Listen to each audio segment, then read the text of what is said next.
Hello everyone, myself Tejaswini KS. I am from MIT College in the subject OOMD, Object Oriented Modeling and Design. I am going to explain the topic called OO methodologies. First, what is OO methodology? It is a process for object oriented development in which a graphical notation can be used to representing the OO notations can be used to representing a OO concept. OO notation like graphically we can represent it, we use it to representing the OO concept, object oriented concepts. OOM consists of building a model of an application and adding the details to the model during the design. Building in any developing of the software, we build a model before that, adding the details to the model during the design. For example, in the software like a calculator, for here it is having the models like plus operation, minus, subtraction and multiplication. Finally we add them together for the software, calculation software. Our concept consists of the following methodologies. System conception.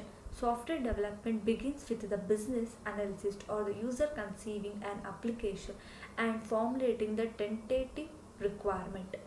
Software development, first it will begins with, first it will be user will give the requirements, what they have to what they want in their software. First it will be taken, the requirements of the users, it will be taken first. Next, analysis. The analyst scrutinizes and rigorously restates the requirements from the system conception by constructing the models. By taking that requirements, they are start to constructing the models. The analyst must work with the requester to understand the problem. They have to work with the requirement. It is taken by the customers or taken by the clients, and understand the problems because the problem statements are rarely complete or correct. The analysis model is a concise, precise abstraction of what that desired system must do and not how it will be done. The analysis model should not contain the implementation decision.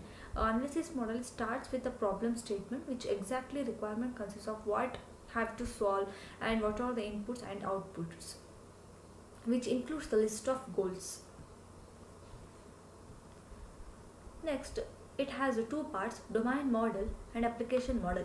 Domain model, it is the description of real world objects reflected within the system.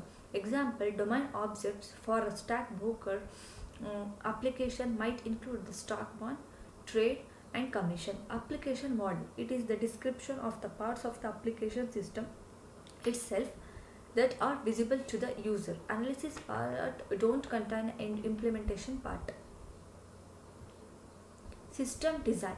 Next, the development team derive a high level strategy, the system architecture for solving the application problem. In the system design, they will concentrate on the high level strategy. They also establish the policies that will serve as a default for the subsequent more detailed portion of design.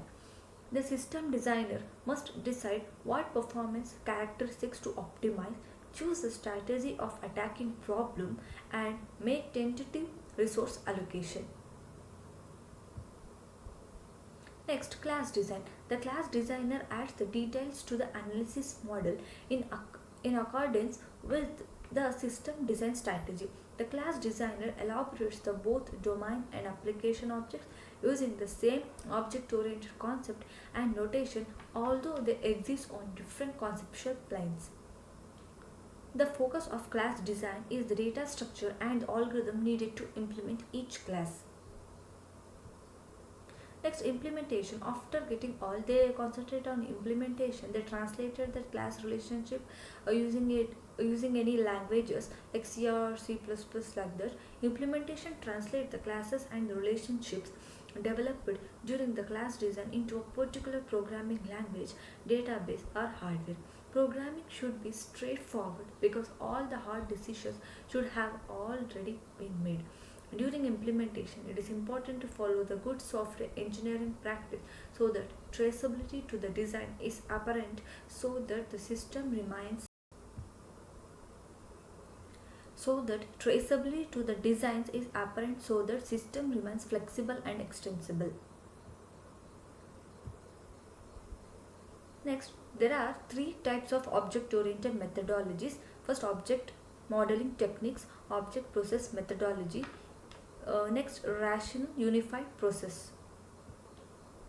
First, object modeling technique is, it is OMT. It was one of the first object-oriented methodologies and was introduced by Romberg in 1991. OMT uses three different models that are combined in a way that is analogous to the older structured methodologies. OMT. First, it has a analysis. The main goal of the analysis is to build models of the world. The requirements of the user, developers, and managers provide the information needed to develop the initial problem statement. In the analysis stage, starts with the problem statement, what exactly requirement consists of, what we have to solve, what are the inputs, and what is the output, which includes a list of the goals. Next, object model. It depicts the object classes and the relationship as a class diagram, which represents the static structure of the system. In object model, it is going to capture the static aspects of the system. Next, dynamic model. It captures the behavior of the system over time and the flow of control, and in event trace diagrams and state transition diagram. It captures the behavioral aspects of the objects. Next, functional model. It describes the data transmission of the system. It describes the flow of data and the changes that occur to the data throughout the system.